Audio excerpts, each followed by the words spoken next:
Iran military का भयानक दावा, अब्राहम लिंकन एयरक्राफ्ट कैरियर को कोस्टल क्रूज मिसाइलों से दहलाया।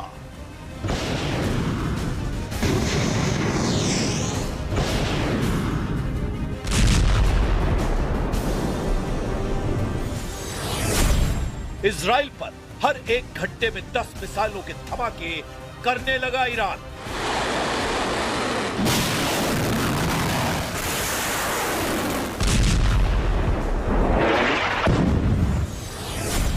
ईरान के बुशहर परमाणु प्लांट के पास हुआ हमला तो ईरान ने किया इजराइल के हरेदा पावर प्लांट पर पलटवार।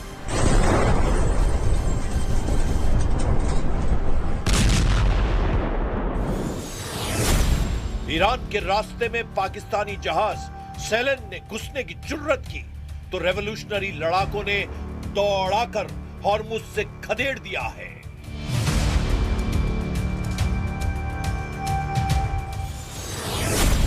ईरान के नए सिक्योरिटी बॉस का ऐलान, अमेरिका इजराइल से लड़ेगा इस्लामिक वर्ल्ड का नाटो।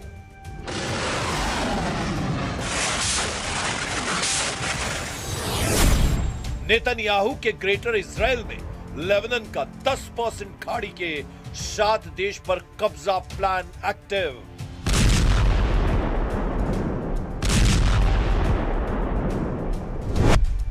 ट्रंप पीस प्लान बना रहे हैं। इधर ईरान ने दावा किया है कि ट्रंप गलत फहमी का शिकार हो चुके हैं, क्योंकि युद्ध तब तक चलेगा जब तक ईरान जीतेगा नहीं। ईरान मिलिट्री ने ट्रंप को मैसेज भेजा है कि वो खुद से सीज फायर की डील कर रहे हैं। ईरान ने दावा किया है कि असल में अमेरिका युद्ध हार चुका।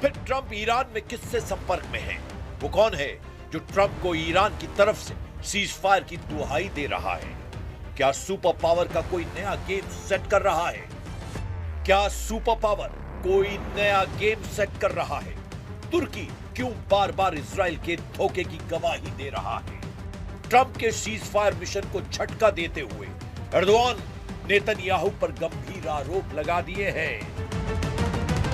İsrail'in uzlaşmaz, maksimalist, radikal tavrının diplomatik çözüm yollarını kundaklamasına müsaade edilmemelidir. Dünya barışı ve istikrarına önem veren hiçbir ülke bundan böyle युद्ध का लेवल हाई है, हमलों का स्टाइल खौफनाक होता जा रहा है। ट्रंप ने 15 शर्तों वाला पीस फॉर्मूला ईरान की तरफ उछाल दिया है। जवाब में ईरान ने 7 सूत्रों वाला चक्रव्यूह बना लिया है, मगर इजराइल फिर से युद्ध का रुख पलटने का ऐलान कर रहा है। नमस्ते, आप देख रहे हैं कच्चा चिट्ठा। मैं हूं आपके साथ जसप्रीत कौर। ईरान के सीज फायर प्रस्ताव ठुकराने से भड़के ट्रंप ने सबसे भयानक बमबारी के ऑर्डर दे दिए हैं, जिसके बाद तेहरान के बाजार पुलिस मुख्यालय को बारूदी धमाकों से उड़ा दिया गया है।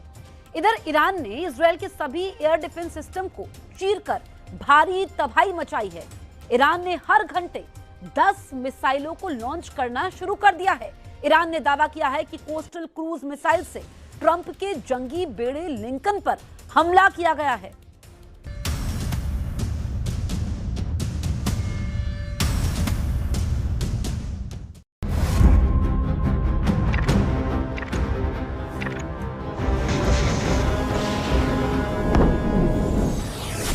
ईरान ने अपने बूशहर पावर प्लांट का बदला इजराइल के हरेदा पावर प्लांट को दहलाकर ले लिया है।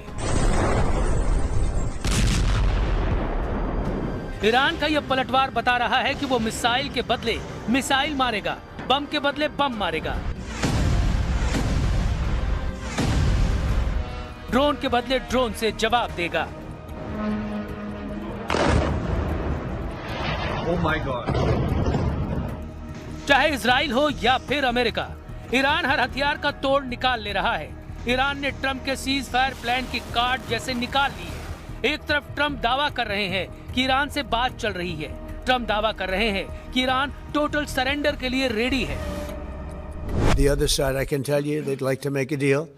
And who wouldn't if you were there? Look, their Navy's gone, their Air Force is gone, their communications are gone. That's the biggest problem. It's very hard to communicate. लेकिन Iran military और leadership Trump से ठीक अलग बयान दे रही है। Iran के supreme leader ने ट्रम्प से समझौते से साफ इनकार कर दिया है। ईरान के नए सिक्योरिटी बॉस जनरल जुल्कद्र ने अमेरिका से समझौते पर बिग नो कह रखा है। जिन बाकर कालिबाफ को ट्रम्प अपना आदमी समझ रहे हैं, उन्होंने भी सीज फायर को फेक न्यूज कह डाला है। तब अमेरिका ने ईरान में किसे साथ रखा है? वो कौन है जो ट्रम्प से डील करने के लिए रेडी है? कतर जैसे देशों ने तो इस पचड़े में फंसने से तौबा कर ली है। कतर के विदेश मंत्रालय का आधिकारिक बयान सुन लीजिए। कतर ने अमेरिका ईरान के बीच पिसने से खुद को कैसे अलग कर लिया है। Qatar is not involved in these talks. Our views about any talks, if they exist, are consistent with our very principled position that all conflicts will end on the negotiation table. समझदार मुल्क हवा का रुख भांप चुके हैं, मगर कुछ मौका परस्त युद्ध को भुनाने में लगे हैं। वो अमेरिका ईरान की डील में बिचौलिया बनने के लिए उतावले हैं। अमेरिका इजराइल ईरान की लड़ाई में नंबर बनाने के चक्कर में कुछ देशों ने हद पार कर दी है। पाकिस्तान का जनरल मुनीर दावा कर रहा है कि वो ट्रम्प का पीस प्रस्ताव ईरान को भेज चुका है। तुर्की के स्वयंभू खलीफा एर्दोआन दावा ठोक रहे हैं कि युद्ध की मध्यस्थता वही कर रहे हैं। रूस ने कहा है कि ट्रम्प के 15 शर्तों वाले प्रस्ताव की रिपोर्ट भरोसे लायक नहीं है। Такого рода информацию иранские наши друзья нам не передавали. Это первое. Второе.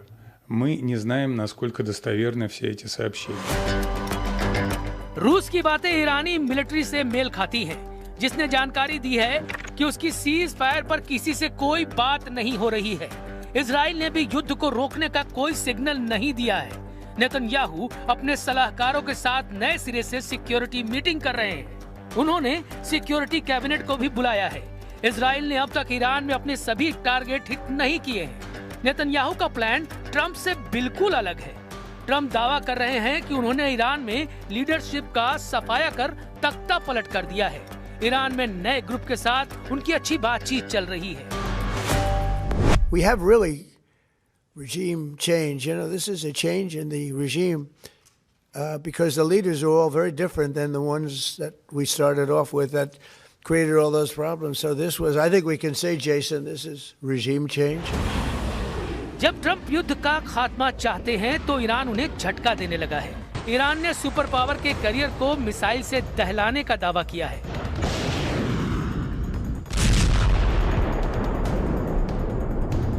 ईरान ने कोस्टल क्रूज मिसाइल से लिंकर करियर को निशाना बनाने का ऐलान किया है। ईरान के जखीरे में कोस्टल क्रूज मिसाइलों की भरमार है, जिसमें कुछ की रेंज 2500 किलोमीटर तक है। जूनियर खमनेई की कुछ कुख्यात कोस्टल क्रूज मिसाइलों की डिटेल जान लीजिए। ईरान रेवोल्यूशनरी गार्ड के navy Abu Mahdi coastal cruise missile से लैस है, जिसकी रेंज 2500 किलोमीटर तक है। ईरान नेवी के पास होवेजे क्रूज मिसाइल है, जो सतह से सतह पर सभी मौसम में हमला करती है। ईरान की सौमार लंबी दूरी की क्रूज मिसाइल है, जो जमीनी टारगेट को निशाना बनाती है। इसके साथ राद, नस्र 1 और कौसर ईरान की बदनाम कोस्टल क्रूज मिसाइलें हैं। समंदर से जमीन पर चलिए, ये इराक में ट्रम्प का विक्ट्री कैंप है। ईरान समर्थक लड़ाकों ने सुपर पावर के विक्ट्री कैंप को धुआं कर रखा है। ड्रोन कैमरे से ली गई तस्वीरों में ट्रम्प के मिलिट्री कैंप पर बम धमाके साफ देखे जा सकते हैं। बगदाद एयरपोर्ट के करीब यह हमला हुआ है, जहां अमेरिका का ग्रीन जोन है। मतलब इराक में ईरान समर्थक लड़ाकों ने सुपर पावर को घेर कर मारना शुरू कर दिया है। ईरान ने अमेरिका की तरह इजराइल पर भयानक हमले तेज कर दिए हैं। इस्लामिक रेवोल्यूशनरी गार्ड कोर्प्स ने बताया कि सिर्फ 24 मार्च की रात को ही 220 मिसाइलें एक साथ इजराइल पर दागी गई। मतलब ये कि ईरान ने हर घंटे औसतन इजराइल पर 10 मिसाइलों की बौछार की है। वहीं इजराइल डिफेंस फोर्सेस के मुताबिक इजराइल के मल्टीलेयर एयर डिफेंस सिस्टम ने ईरान की 70% मिसाइलों को हवा में मार गिराया है। बावजूद इसके आयरन डोम, एरो सिस्टम और डेविड स्लिंग को चीरकर 30% मिसाइलों ने इजराइल को भारी नुकसान पहुंचाया है। ईरान अब फत्ताह 2, सेज्जिल, इमाद और खुर्रम शहर 4 मिसाइलों का इस्तेमाल ज्यादा कर रहा है। इनमें कुछ मिसाइलों में क्लस्टर वॉरहेड लगे हुए हैं जो भारी तबाही मचा रहे हैं। ईरान के घातक पलटवार शुरू करने के बाद ट्रंप को यूरोप के देशों ने इराक जैसी हार की वार्निंग देनी शुरू कर दी है। स्पेन के प्रधानमंत्री पेड्रो सांचेज ने ईरान वार के साइड इफेक्ट बताकर यूरोप को अलर्ट रहने को कहा है। Puede que este desastre de Irán pase pronto o puede que la pesadilla de Irak se repita, pero en esta ocasión multiplicado por n. युद्ध का खात्मा जल्द हो, इसकी उम्मीद सब लगा रहे हैं। ईरान ने भी सिग्नल दिए हैं कि उसकी शर्तों पर ट्रंप अगर राजी हैं तो युद्ध रुक सकता है, लेकिन ये शर्तें ट्रंप को हजम होंगी इसकी गारंटी नहीं। ईरान चाहता है कि फारस की खाड़ी और पश्चिमी एशिया में सभी अमेरिकी सैन्य ठिकानों को बंद कर अमेरिका वापस लौट जाए। ईरान ने मांग रखी है कि होर्मुज स्ट्रेट से गुजरने वाले सभी कारोबारी जहाजों से टोल टैक्स वसूलने का अधिकार सिर्फ उसके पास रहे। ईरान को युद्ध के दौरान अमेरिका और इजराइल के हमलों से हुए पाई के नुकसान की भरपाई चाहिए। ईरान की ट्रंप से डिमांड है कि उसके ऊपर लगाए गए सभी प्रतिबंध हटाए जाएं। यही नहीं, भविष्य में ईरान के खिलाफ कोई भी युद्ध थोपा नहीं जाए, इसका पुख्ता इंतजाम करना होगा। ईरान ने कहा है कि वो बगैर किसी बातचीत के अपनी बैलिस्टिक मिसाइलों का प्रोडक्शन जारी रखेगा। ईरान ने लेबनान में हिजबुल्लाह के खिलाफ होने वाले इजरायली हमलों को रोकने की भी डिमांड रखी है। सुपर पावर के लिए शर्तों वाली ये हड्डियां हजम करना करीब करीब नामुमकिन है। वहीं ईरान साफ कर चुका है कि वो खाड़ी से इस बार अमेरिका को खदेड़ने के बाद ही रुकेगा।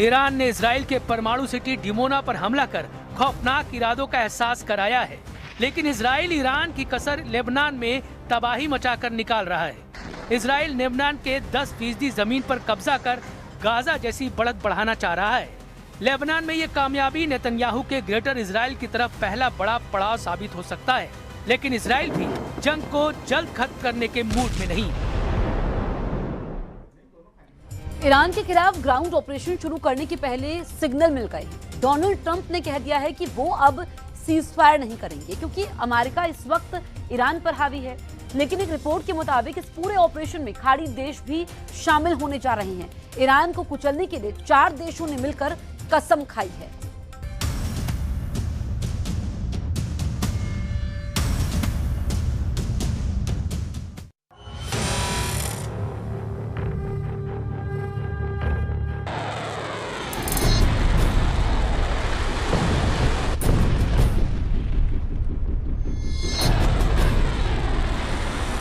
अमेरिका की फौज तैयार है। दुनिया की सबसे खतरनाक फोर्स को डोनाल्ड ट्रंप के फैसले का इंतजार है। ईरान पर चढ़ाई करने के लिए 5000 कमांडो किसी भी वक्त हमला कर देंगे।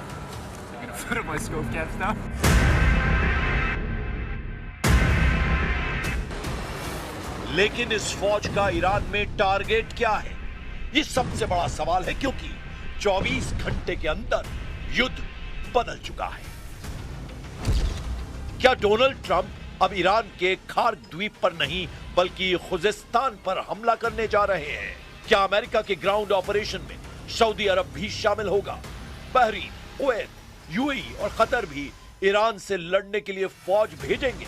क्या ईरान के खिलाफ खाड़ी देशों को मिलाकर अमेरिका ने शुरू कर दी है वर्ल्ड वॉर?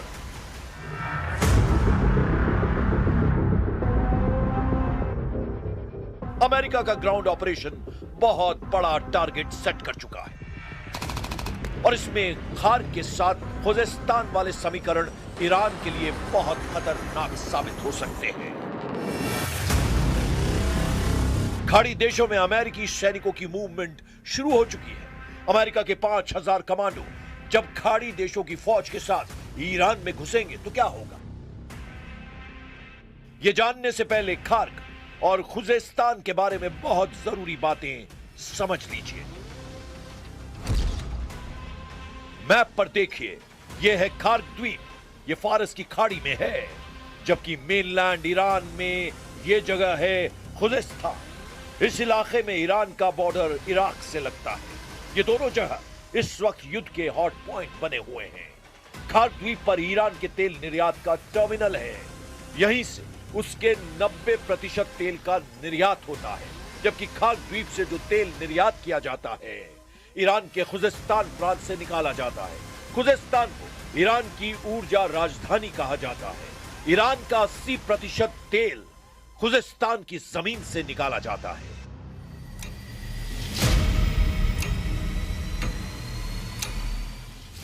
सवाल है कि क्या अमेरिका और उसके साथी खाड़ी देश फौज लेकर ईरान पर चढ़ाई करने जा रहे हैं? तो कहां पर हमला करेंगे? उनका हमला खार्क पर होगा या फिर खुजेस्तान पर होगा?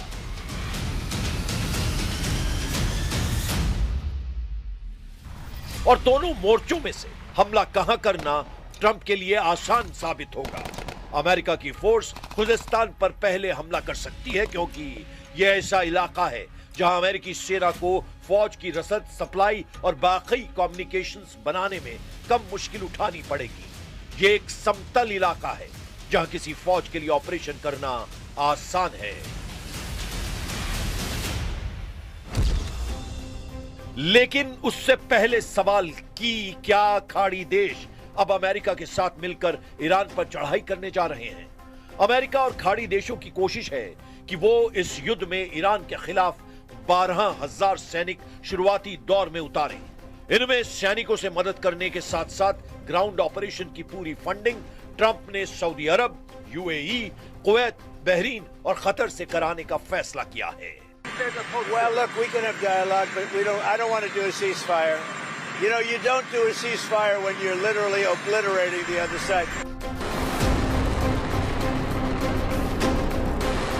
अमेरिका के साथ खाड़ी देशों का आना पहले मुश्किल नजर आ रहा था, लेकिन अब अमेरिका का मीडिया बता रहा है कि सऊदी अरब ईरान में युद्ध तेज करना चाहता है और इसके लिए क्राउन प्रिंस मोहम्मद बिन सलमान लगातार डोनाल्ड ट्रंप पर दबाव डाल रहे हैं।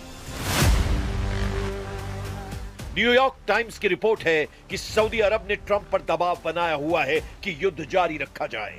क्राउन प्रिंस मोहम्मद बिन सलमान कई बार डोनाल्ड ट्रंप से बात कर चुके हैं। उन्होंने ईरान में सत्ता परिवर्तन तक युद्ध तेज करने के लिए कहा है। सऊदी अरब का साफ मानना है कि ईरान खाड़ी देशों के लिए खतरा है और इस वक्त ईरान को ज्यादा से ज्यादा कमजोर करने की जरूरत है। इसीलिए अमेरिका को अब पीछे नहीं हटना चाहिए। इसीलिए कयास है कि ट्रंप सऊदी अरब और बाकी खाड़ी देशों के कंधे पर रखकर बंदूक चलाना चाहते हैं। वो ईरान के खिलाफ ग्राउंड ऑपरेशन में खाड़ी देशों का इस्तेमाल करेंगे। पहले से ही अमेरिकी सेना सऊदी अरब और बाकी खाड़ी देशों के मिलिट्री बेस का इस्तेमाल कर रही है। ईरान की फौज 6.5 लाख है। इसके अलावा पैरा मिलिट्री फोर्स 2.5 लाख के बराबर है, जबकि ईरान में एक्टिव बसीज फोर्स 20 लाख तक हो सकती है। ईरान ने बता दिया है कि वो नहीं बल्कि उसके दुश्मन इस जंग में झुकेंगे। यानी ईरान का इरादा साफ है कि वो आखिरी दम तक लड़ेगा, चाहे दुश्मन अमेरिका और इजराइल हो या सभी खाड़ी देश जो पहले से अमेरिका की मदद करते आ रहे हैं। वैसे ईरान के खिलाफ खाड़ी देश शामिल हुए तो क्या होगा, क्योंकि इराक पहले ही एक्टिव हो चुका है। इराक में ईरान समर्थित कयातब हिजबुल्लाह ने अमेरिकी अड्डों पर हमले तेज कर दिए हैं। ये एफपीवी ड्रोन अटैक देखिए, कैसे एक क्वाडकॉप्टर एक अमेरिकी अड्डे पर अमेरिकी फौजियों को तलाश रहा है। बाद में जब उसे कुछ नहीं मिलता तो वो अमेरिका के एक ब्लैक हॉक हेलीकॉप्टर से जाकर टकरा जाता है। There is still the risk of escalation if Iran-linked proxy groups mobilize, and by that I mean Hezbollah in Lebanon, Iran-linked militia inside Iraq, and importantly, the Yemen-based Houthi movement that has threatened to attack shipping lanes in the Red Sea and has done so in the past. So we know they have some naval capability that could create disruption. इस युद्ध में तुर्की पर भी सबकी नजर है और Erdogan ने अरब देशों से कहा है कि वो इस युद्ध में शामिल न हों। सऊदी अरब, यूएई और कतर का दौरा करने के बाद तुर्की के विदेश मंत्री को इस बात का एहसास हुआ जबकि ये सभी देश ईरान के खिलाफ युद्ध में उतरने के लिए तैयार हैं। अमेरिका और इजराइल की शुरू की गई इस जंग में अब सऊदी अरब, यूएई और कतर ईरान के खिलाफ नजर आ रहे हैं, जबकि तुर्की का रुख बता रहा है कि एर्दोआन अब मुस्तफा खामनेई के समर्थन में आ गए हैं।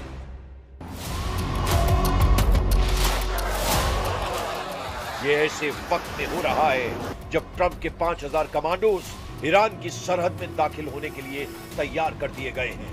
खार्क और खुजिस्तान हमला कहां होगा, बस ट्रंप को इसका फैसला करना है। लेकिन तुर्की से बयान आने के बाद ईरान को एहसास हो गया है कि वो इस जंग में अकेला नहीं है।